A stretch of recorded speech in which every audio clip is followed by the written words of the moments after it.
Hello, my name is Ken Milbury with Lunada Bay Tile. I'm the Director of Technical Services, and welcome to our video on how to pull paper face. So now that we've actually set our glass tile, we've waited about 20 to 30 minutes to let the actual thin set cure a little bit to the substrate. As you can see, it's still pliable, but we know that we got a little workability. I always say, paper equals patience, and what I mean by that is don't try to oversaturate or over-wet the paper. Actually, just lightly apply water with a sponge to the surface of the paper.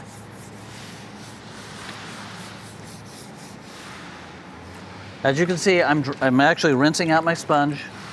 I don't want a lot of water to get into the actual grout joints because that's going to degrade or compromise our set.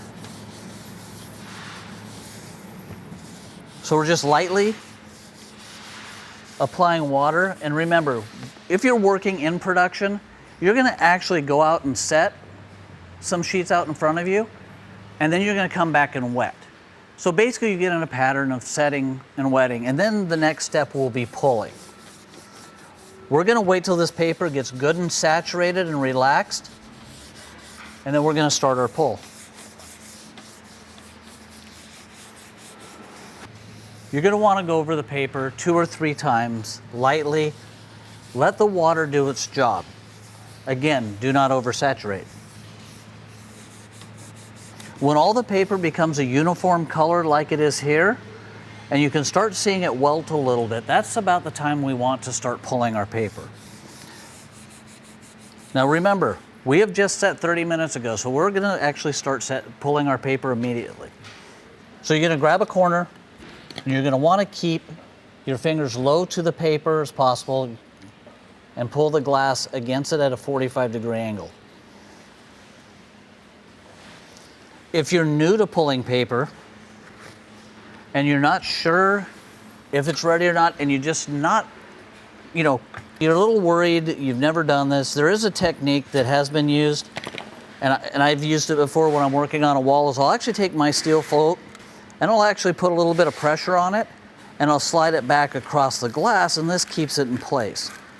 Now at this time, I would have one guy ahead of me, okay, coming back to make the adjustments.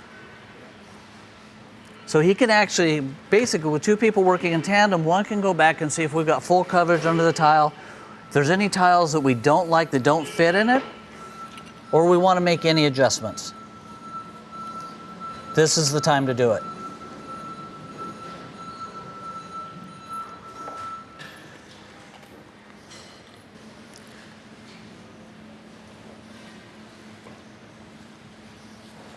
And as you can see, as I actually let the paper soak, it got a lot easier.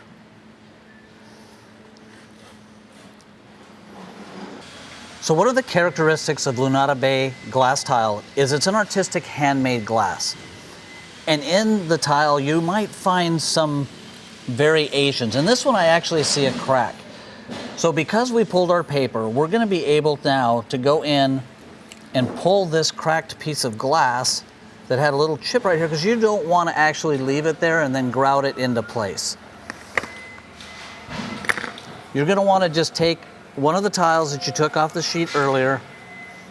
You're going to want to back butter it because we do want to make sure we have full coverage to the back of this tile since we pulled it.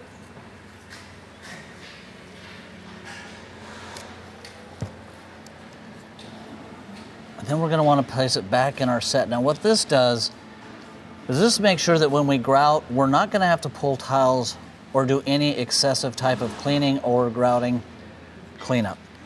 The biggest advantage of paper face tile is to be able to make adjustments during your set and not the day after. If we had to do this the day after, we're actually going to have to rip the tile off the board, and it's not going to be as easy as we just did. Thank you for watching another Lunada Bay Tile tutorial video.